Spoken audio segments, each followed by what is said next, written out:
విచ్చేసినటువంటి శాసన సభాపతి గడ్డం ప్రసాద్ కుమార్ గారు, మన chief whip doctor Mahender Reddy గారు, అదేవిధంగా పార్లమెంట్ సభ్యులు కొండ విశ్వేశ్వర రెడ్డి గారు, గౌరవ శాసన సభ్యులు తాండూర్ మనోహర్ రెడ్డి గారు, అదేవిధంగా ఈ కార్యక్రమం లోపల మాజీ శాసన సభ్యులు డాక్టర్ మెత్కు ఆనంద్ గారు, ఇంకా ఈ కార్యక్రమం లోపల మన కాళ యాదయ్య గారు, గౌరవ శాసనసభ్యులు చెవెల్ల, ఇంకా ఈ కార్యక్రమంలో ప్రొఫెసర్ కాసిం గారు, ఆర్ట్స్ కాలేజ్ అంటే మన తెలంగాణ ఉద్యమానికే ఒక మెయిన్ సెంటర్ గా గతంలో మనమంతా కూడా పనిచేసినాం. అట్లాంటి ఆర్ట్స్ కాలేజ్ కి తను ప్రిన్సిపల్ గా ఉండడం అన్నది చాలా సంతోషదాయకం. మన గౌరవ కలెక్టర్ ప్రతీక్ జైన్ గారు, అదేవిధంగా మన ఎస్పీ గారు నారాయణ రెడ్డి గారు, ఇంకా ఈ కార్యక్రమం లోపల చాలా మంది పెద్దలు, వేదిక పైన ఉన్నటువంటి పెద్దలు, వేదిక ముందు కూడా ప్రజా సంఘాల నుంచి ఎన్నో ఏళ్ల నుంచి ఒక తపన ఉండి మన ప్రాంతంలో కూడా ఒక కాంక్ష విగ్రహాన్ని ఆవిష్కరించుకోవాలి, మన ప్రాంతానికే ఒక వన్నె తెచ్చే విధంగా ఆ విగ్రహం ఉండాలని ఎన్నో పట్టణాలకు ఎన్నో రాష్ట్రాలకు వెళ్లి అహోరాత్రులు పనిచేసినటువంటి చాలా మంది మిత్రులు వేదిక కింద వేదిక పైన ఉన్నటువంటి వారందరూ కూడా ఈ రోజు బాబాసాహెబ్ అంబేద్కర్ విగ్రహాన్ని మన పరిగి పట్టణంలో మన వికారాబాద్ నడిబొడ్డు లోపల మనం ఆవిష్కరించుకున్నందుకు చాలా సంతోషంగా ఉందన్న విషయాన్ని కూడా తెలియజేస్తూ, నేను తెలంగాణ రాష్ట్రం వచ్చిన తర్వాత తొలిసారి తెలంగాణ శాసనసభలో కాలు పెట్టిన తర్వాత బాబాసాహెబ్ అంబేద్కర్ గారి పేరు తీసుకొని బాబాసాహెబ్ అంబేద్కర్ గారు చెప్పినటువంటి ఒక నానుడి నేను చెప్పడం జరిగింది. నీ కోసం జీవిస్తే నీలోనే ఉండిపోతావు, జనం కోసం జీవిస్తే జనం గుండెల్లో ఉంటావు అని చెప్పి బాబాసాహెబ్ అంబేద్కర్ ఏదైతే చెప్పినారో ఆ మాట చెప్పి తెలంగాణ తొలి శాసనసభలో మొట్టమొదటి నేను ప్రమాణ స్వీకారం చేసిన తర్వాత నా గొంతు నుంచి వచ్చిన మాట అదే అన్న విషయాన్ని కూడా మీకు అందరు కూడా ఇక్కడ తెలియజేయడానికి చాలా గర్వంగా ఉందన్న విషయాన్ని కూడా మీకు అందరు కూడా తెలియజేస్తూ, అదే విధంగా ఎప్పుడైతే ఎదుగుతామో అప్పుడే మనకి సమాజంలో సరైన గౌరవం ఉంటుందని చెప్పి కూడా చాలా మంది వక్తలు ఇప్పటివరకు కూడా చెప్పడం జరిగింది. మరి ఆ విధంగా కావడానికి ఒక ప్రణాళికాబద్ధంగా విద్యాభ్యాసం చేయాల్సిన అవసరం ఉంటుంది. అలాంటి విద్యాభ్యాసం చేయడానికి కూడా కొన్ని వసతులు కొన్ని అవసరం ఉంటాయి పేద వర్గాల వాళ్ళకి. ఆ వసతుల కల్పన గురించే మనం ఇప్పటి వరకు చాలా సార్లు మన స్పీచ్ లో వక్తలు శ్రీమతి ఇందిరా గాంధీ గారి గురించి మాట్లాడడం జరిగింది. శ్రీమతి ఇందిరా గాంధీ గారు రోటీ కపడా మకాన్, తినడానికి తిండి, ఉండడానికి ఇల్లు, కట్టుకోవడానికి బట్ట, పేదవాళ్ళ యొక్క కనీస అవసరాలు గుర్తించినటువంటి ఉక్కు మహిళ శ్రీమతి ఇందిరా గాంధీ గారు కోట్లాది ఎకరాల భూములని దేశవ్యాప్తంగా ఎస్సీ ఎస్టీ బీసీ మైనార్టీలకు ఆ రోజు భూ పంపిణీ కార్యక్రమాన్ని తీసుకొచ్చి ఎన్నో భూ సంస్కరణలు రాష్ట్రాల్లో తీసుకొచ్చి పేదలకు ఆ రోజు వాళ్ళ యొక్క గౌరవాన్ని నిలిపే విధంగా కృషి చేసినటువంటి నేత శ్రీమతి ఇందిరా గాంధీ గారు ఆ రోజు ఇచ్చినటువంటి అసైన్మెంట్ భూములలో దున్నాలంటే కూడా నాగన్లు ఉడవేలి పరిస్థితి ఉంటే, ఆ రోజు గొప్ప గొప్ప వాళ్ళు ప్రైవేటు బ్యాంకులు కూడా ఉంటే ఆ బ్యాంకులను సైతం 12 బ్యాంకులను జాతీయం చేసి సన్న చిన్నకారు రైతులకు ఆ రోజు అప్పులు పుట్టేటట్టుగా చేసినటువంటి మా నేత శ్రీమతి ఇందిరా గాంధీ గారు. వారిని ఆదర్శంగా తీసుకొని మనం ఈ రోజు రేవంత్ రెడ్డి గారి నాయకత్వంలో కాంగ్రెస్ ప్రభుత్వం పనిచేయడం జరుగుతుంది. రేవంత్ రెడ్డి గారు శాసనసభలో అక్కడ సుప్రీంకోర్టులో ఎస్సీ వర్గీకరణకు సంబంధించినటువంటి జడ్జిమెంట్ వచ్చిందో రాలేదో, ఇట్లా అనౌన్స్మెంట్ అయ్యిందో లేదో అప్పుడే మన శాసనసభలో స్పీకర్ గారికి చెప్పి ఈ యొక్క సబ్జెక్ట్ పైన మనం మాట్లాడాలి శాసనసభలో అని చెప్పి అప్పుడు మాట్లాడుతున్నటువంటి సబ్జెక్ట్ ముగియగానే శాసనసభలో మేమంతా కూడా ఆ రోజు శాసనసభ్యులమంతా కూడా ఆ రోజు ఆ యొక్క ఏదైతే కొత్తగా వచ్చినటువంటి ఏదైతే ఎన్నో ఏళ్ళు 30 ఏళ్ల నుంచి ప్రయాసాలు వచ్చి కొంతమంది ఎస్సీ సోదరులు త్యాగాలు కూడా చేయడం జరిగింది. ఈ యొక్క వర్గీకరణ జరగాలని ఆ 30 ఏళ్ల కలను సాకారం చేయడానికి గౌరవ ముఖ్యమంత్రి రేవంత్ రెడ్డి గారు ఎన్నో పర్యాయాలు న్యాయ కోవిదతో మాట్లాడి వాళ్ళకి ఆర్థికంగా అన్ని వసతులు సహకారాలు కూడా కల్పించి ఆ జడ్జిమెంట్ రాగానే మన దేశంలోనే మొట్టమొదటి ముఖ్యమంత్రి మన రేవంత్ రెడ్డి గారు మన రాష్ట్రంలోనే తెలంగాణ రాష్ట్రంలోనే ఎస్సీ వర్గీకరణకు చట్ట రూపం దాల్చి వేరే రాష్ట్రాల వారిని కూడా ఆ విధంగా అమలు చేసే విధంగా కొనసాగించడం అనేది మనం అంతా కూడా గుర్తుపెట్టుకున్నాం. అదే కాకుండా బీసీలకు కూడా 42% రిజర్వేషన్ కూడా తెలంగాణ శాసనసభలో మొట్టమొదటిసారిగా చేసి బీసీలందరూ కూడా రిజర్వేషన్ ఇస్తాం, దేశంలో ఇవ్వాలని చెప్పి రాహుల్ గాంధీ గారి ఆదేశం ప్రకారం దేశం మొత్తం కూడా అమలు పరచాలని చెప్పి దాని గురించి కూడా మన తెలంగాణ శాసనసభలోనే మొట్టమొదటి దాని బిల్లును మనం ఆమోదం చేసినాం. ఎప్పుడైతే ఎదుగుతామో అప్పుడే మనకి సమాజంలో సరైన గౌరవం ఉంటుందని చెప్పి కూడా చాలా మంది వక్తలు ఇప్పటివరకు కూడా చెప్పడం జరిగింది. మరి ఆ విధంగా కావడానికి ఒక ప్రణాళికాబద్ధంగా విద్యాభ్యాసం చేయాల్సిన అవసరం ఉంటుంది. అలాంటి విద్యాభ్యాసం చేయడానికి కూడా కొన్ని వసతులు కొన్ని అవసరం ఉంటాయి పేద వర్గాల వాళ్ళకి. ఆ వసతుల కల్పన గురించే మనం ఇప్పటి వరకు చాలా సార్లు మన స్పీచ్ లో వక్తలు శ్రీమతి ఇందిరా గాంధీ గారి గురించి మాట్లాడడం జరిగింది.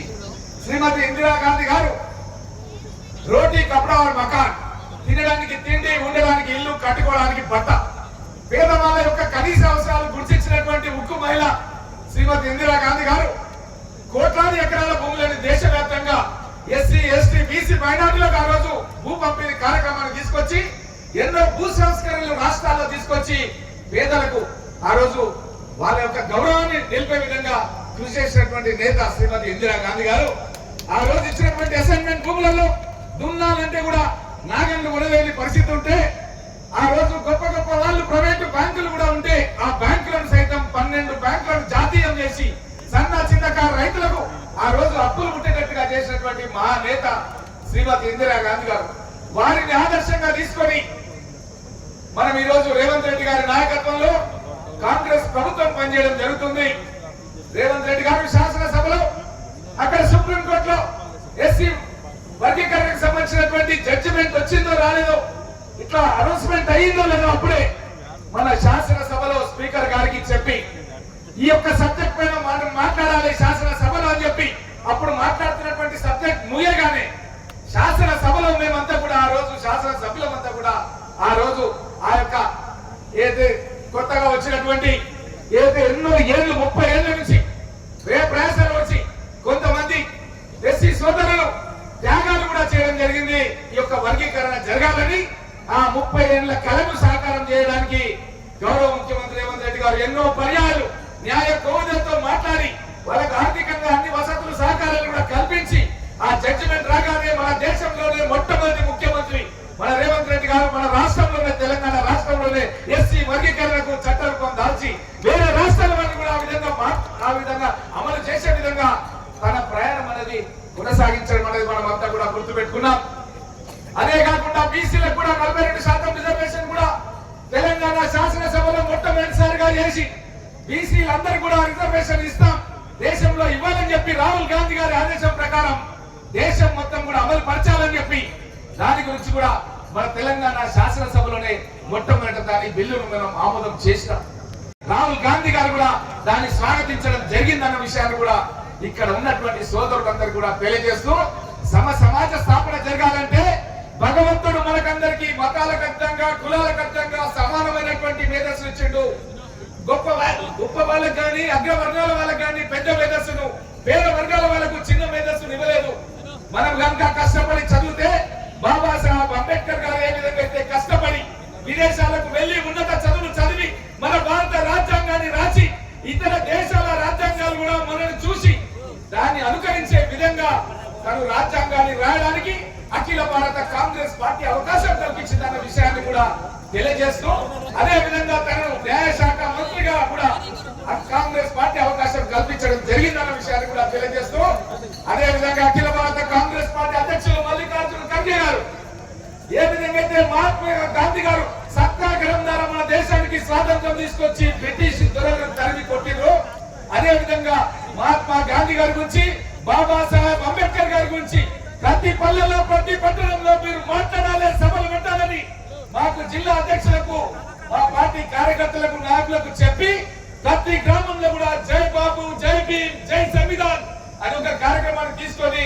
రాజ్యాంగ సంస్థలను మనం ఏ విధంగా కాపాడుకోవాలి అన్న విషయాన్ని మీరు చర్చించాలని చెప్పి మాకు ఆదేశాలు ఇస్తే ఈ రోజు మన రాష్ట్ర వ్యాప్తంగా పిసిసి అధ్యక్షులు మహేష్ కుమార్ గౌడ్ గారి ఆదేశాల ప్రకారం, గౌరవ ముఖ్యమంత్రి రేవంత్ రెడ్డి గారి ఆదేశాల ప్రకారం ప్రతి పల్లెలు కూడా బాబాసాహెబ్ అంబేద్కర్ గారి పేరు మీద మేము సభలు పెడుతున్నామని చెప్పి ఈ సభ వేదిక మూలంగా అందరికీ కూడా స్పష్టంగా తెలియజేస్తూ నిజంగా మనం బాబాసాహెబ్ అంబేద్కర్ కలలు అన్నటువంటి చిన్న రాష్ట్రాలు కూడా సోనియా గాంధీ గారు చిన్న రాష్ట్రం తెలంగాణ రాష్ట్రాన్ని అన్ని పక్షాలను కలుపుకొని ఏకదాటిపైన తీసుకొచ్చి తెలంగాణ రాష్ట్రాన్ని ఇవ్వడం జరిగింది. అదే విధంగా మనం అభివృద్ధిలోకి రావాలంటే మనకు వనరులు కావాలి. నేను చూస్తుంటాను చాలా మందిని ఉస్మానియా యూనివర్సిటీలో కానీ పోలీస్ అధికారులు కానీ. నా మొదటి ప్రశ్న ఏముంటుందంటే మీది ఎక్కడ ప్రాపర్ అన్నాడు. మాది నల్గొండ అంటారు. నేను అడిగిన 90% పోలీస్ అధికారులలో నల్గొండ అంటారు. నేను కళలు కట్టుకుంటా. ఎవరైనా రంగారెడ్డి అంటేనేమో, ఎవరైనా మన వికారాబాద్ అంటేనేమో అని చెప్పి కళలు కట్టుంటే ఎప్పుడు అది రాదు, ఆ మాట రాదు. ఎందుకంటే వాళ్ళకు ప్రాజెక్ట్ ఉంది, నాగార్జున సాగర్ ప్రాజెక్ట్ ఉంది. పండిత్ జవహర్లాల్ నెహ్రూ గారు ఏం చెప్పినట్టే ఈ యొక్క సాగునీటి ప్రాజెక్టులే ఆధునిక దేవాలయాలు అని చెప్పి ఆ రోజు పండిత్ జవహర్లాల్ నెహ్రూ గారు సాగునీటి ప్రాజెక్టుల ప్రారంభంలో చెప్పిండు. కాబట్టి మన ప్రాంతానికి కూడా సాగునీటి ప్రాజెక్టులు రావాలని గతం లోపల నేను గడ్డం ప్రసాద్ కుమార్ గారు, మన స్పీకర్ గారు, మన పార్లమెంట్ సభ్యులు విశ్వేశ్వరరెడ్డి గారు మన ఆర్టీఓ ఆఫీస్ దగ్గర ఒక పెద్ద ఎత్తున సాగునీటి ప్రాజెక్టులు, గోదావరి జలాలు మన ప్రాంతానికి రావాలి, కృష్ణా జలాలు మన ప్రాంతానికి రావాలి. ఈ గోదావరి కృష్ణ సంగమం మన వికారాబాద్ జిల్లాలో జరగాలి. ఎందుకంటే మనం తోక భాగంలో ఉన్నాం. గోదావరి జలాలు ఆదిలాబాద్ నుంచి ప్రాణహిత చెవెళ్ళ వరకు ఉండే పాలమూరు, రంగారెడ్డి కూడా మన ప్రాంతంలో ఎక్కడ కూడా పనులు ప్రారంభం కాలేదు. జడ్చర్ల వరకు ఆగిపోయినాయి.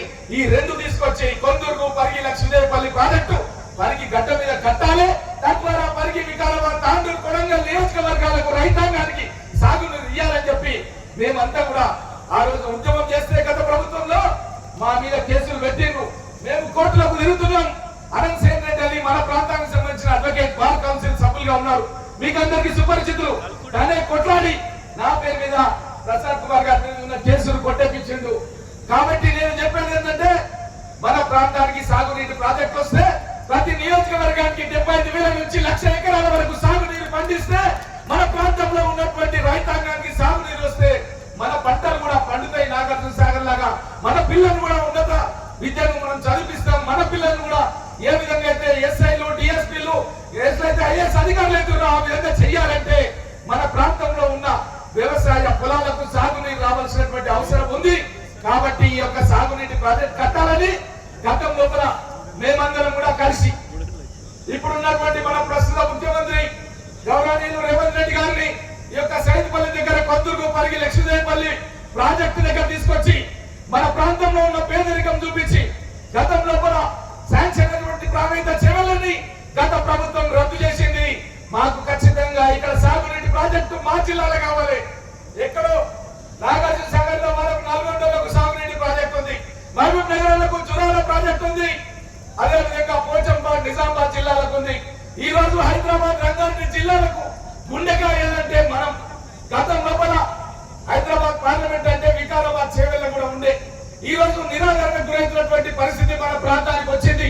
కాబట్టి ఇక్కడ సాగునీటి ప్రాజెక్ట్ కట్టాలని ఇప్పుడు మన ఇరిగేషన్ మినిస్టర్ ఉత్తమ్ కుమార్ రెడ్డి గారిని గతంలో తీసుకొచ్చినాం. అక్కడికి బట్టి విక్రమార్క గారి రావాలని చాలా ప్రయత్నం చేసినాం.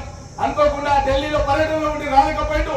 తనను కూడా ఆదిలాబాద్ నుంచి ఖమ్మం వరకు పాదయాత్ర ప్రారంభించిన అప్పుడు కూడా తనను తీసుకొచ్చి కొందూరు పరిగి లక్ష్మీదేవిపల్లి ప్రాజెక్టు దగ్గర తీసుకుపోయినాం.